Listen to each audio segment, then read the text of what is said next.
মৃত্যুর ঠিক আগে কি ঘটে এ ব্যাপারে বিজ্ঞানীরা কি জানালেন? এই ভিডিওটিতে সম্পূর্ণ বিষয়ে আলোচনা হবে। অবশ্যই ভিডিওটি আপনাকে শেষ অবধি দেখার অনুরোধ রইল, না টেনে দেখবেন। মৃত্যুর ঠিক এক মুহূর্তে কি আমাদের পুরো জীবন কি সত্যি আমাদের চোখের সামনে ভেসে ওঠে? বিজ্ঞানীদের মত কি? সম্প্রতি এক গবেষণায় উঠে এসেছে অবিশ্বাস্য তথ্য। লুইসভিল বিশ্ববিদ্যালয়ের একদল বিজ্ঞানী প্রথমবারের মতো মৃত্যুর সময় মানুষের মস্তিষ্কের কার্যকলাপ রেকর্ড করতে সক্ষম হয়েছেন, এবং এটি একটি চাঞ্চল্যকর লক্ষণ। আমাদের মস্তিষ্কের মৃত্যুর আগে শেষবারের মতো আমাদের সমগ্র জীবন পর্যালোচনা করতে পারে। বিজ্ঞানীদের মতে, চিকিৎসা চলাকালীন হৃদরোগে আক্রান্ত হয়ে 87 বছর বয়সী রোগী মৃত্যু হয়েছে।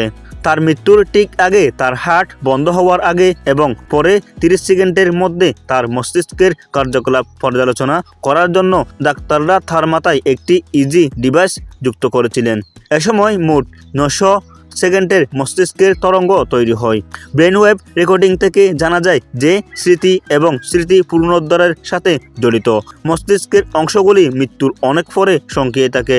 মার্কিন যুক্তরাষ্ট্রের লুইসভিলের কূটনীতিক বিশ্ববিদ্যালয়ের সনিয় বিজ্ঞানী আজমল জেমার মতে, আমাদের মস্তিষ্কের মৃত্যুর ঠিক আগে জীবনের গুরুত্বপূর্ণ ঘটনাগুলি শেষবারের মতো মনে রাখতে পারে। মৃত্যুর কাছাকাছি থাকা অনেক মানুষ অভিজ্ঞতায় এই কথা বলেছেন। জীবন কখন শেষ হয় সে সম্পর্কে নতুন অনুসন্ধানগুলি আমাদের বোঝার চ্যালেঞ্জ। এই গবেষণার ফলাফল পেন্ডিয়াস ইন ইজিং নিউরোসায়েন্স জার্নালে প্রকাশিত হয়েছে।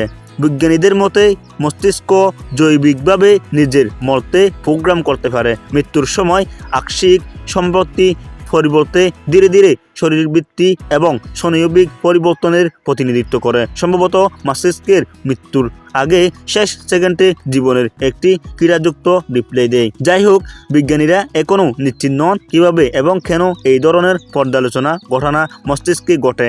এটি কি স্নায়বিক প্রতিক্রিয়া, নাকি এর পিছনে রয়েছে গভীর রহস্য? এই ভিডিওটি থেকে আপনার কেমন লাগলো অবশ্যই মতামতগুলো আমাদের কমেন্ট বক্সে জানাবেন, এবং আপনি যদি আমাদের চ্যানেলের প্রথম হয়ে থাকেন অবশ্যই আমাদের চ্যানেলটি সাবস্ক্রাইব করবেন, ফেসবুক পেজটি অবশ্যই ফলো করবেন। আসসালামু আলাইকুম রহমতুল্লাহি ওয়া বারাকাতুহু।